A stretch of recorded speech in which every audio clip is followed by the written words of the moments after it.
On February 2, 2009, something new arrived on Logo TV, a show hosted by RuPaul, a drag queen who enjoyed some mainstream success in the 90s but faced career setbacks in the 00s. The show, called RuPaul's Drag Race, was a drag competition that iterated on America's Next Top Model, putting 9 drag queens through various challenges to determine America's next drag superstar. One episode, the queens would design an outfit with material from a dollar store; another episode, they would give female MMA fighters a makeover. On the whole, it was a modest affair. The production budget was not particularly high, and it was shot with a gauzy filter that made it look like the camera lens was smeared with Vaseline. When Bibi Zahara Benet was announced as the show's first ever winner, she won $20,000 in cash, $5,000 in makeup, and an ad campaign for a designer eyeglass company.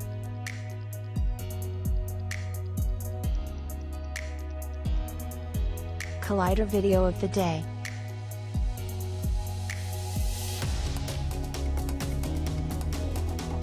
No one could have predicted what the show would become. 13 years later, Drag Race is more than a reality show, more than even a reality franchise. It's become an institution and a cottage industry all its own. Millions of people around the globe, regardless of gender or sexuality, tune into Drag Race every week, reacting and recapping and unpacking all over social media. International spin-offs seem to pop up on a monthly basis, aside from the established spin-offs, like the ones in the UK or Canada. There are upcoming seasons in France, Sweden, the Philippines, and even Belgium. Some of the show's alumni have gone on to sell out stadiums, attend the Met Gala, and start successful lines of cosmetics.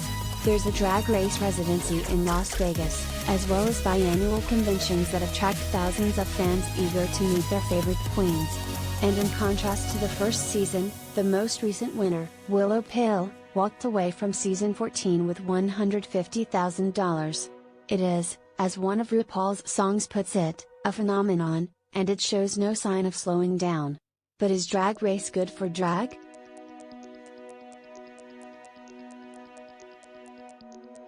That's a difficult question to answer. It's like asking if the internet was good for humanity, or if the Ice Age was good for the planet.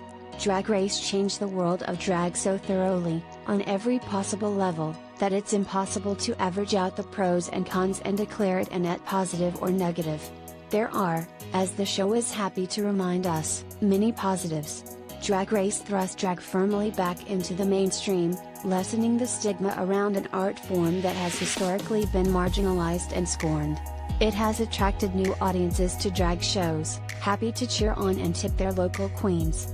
For the show's alumni, affectionately known as Ru Girls, it provides an opportunity to make drag a full-time gig, a prospect many drag queens have only dreamed of.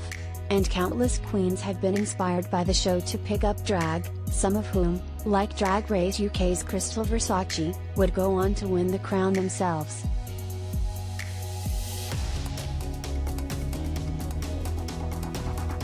However, while this writer may not fully agree with Jasmine Masters' famous assertion that RuPaul's Drag Race done fucked up drag, the negative consequences of the show's success are hard to ignore.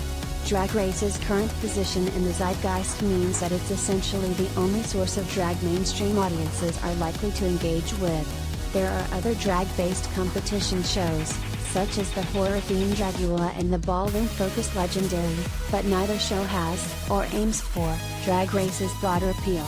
And while RuPaul often encourages queens and viewers to know their history, too many people burble on about tea and shade and realness without even so much as watching Paris is Burning, a documentary that depicts the impact trans people of color in the underground ballroom scene have had on the drag landscape. This means that drag and Drag Race are, in the eyes of the mainstream, one and the same, which is concerning when Drag Race's conception of the art form is so narrow.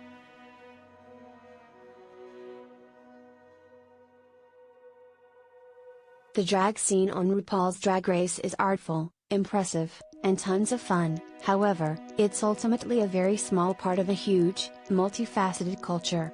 Drag Race presents a very polished, very approachable form of drag that places a premium on glamour and comedy. Even the most outre, unorthodox queens will be asked to put on a pageant gown and do a silly little acting challenge at some point. The runway looks grow more elaborate each season, and the lip syncs, previously used only for elimination, grow more plentiful, with recent seasons having whole episodes devoted to nothing but lip syncing. Ostensibly, this is because lip syncing is an integral part of drag. More practically, it's because lip syncs get the most engagement on social media. Drag Race used to be more forgiving when it came to these things. Jinx Monsoon won season 5 with some iffy fashion and makeup, and Bianca Del Rio won season 6 despite being a stand-up comedian who doesn't lip sync. Then again, as she'd likely be quick to point out, she never placed below safe anyway. But nowadays, winners are expected to be the full package.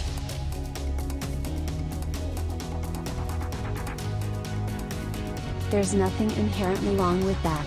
Drag Race, after all, has been described as the Olympics of drag, and part of the thrill is watching artists perform at the absolute top of their game. But as runways grow more expensive, season 1's $20,000 cash prize would barely cover half a season's worth of looks today, and queens injure themselves during performances trying to satisfy an audience that craves acrobatic stunts. It's worth remembering that drag is much more than what's shown on TV. There are hysterically funny queens who use drugstore makeup and wear mirrors that look like couch covers. There are breathtakingly conceptual makeup artists who can barely walk in heels. There are fascinating, talented people of all different identities who have no interest in this show. They're all worthy of the audience's respect, admiration, and tip money. They were around before Drag Race, and if/when the bubble bursts, they'll be around after, too.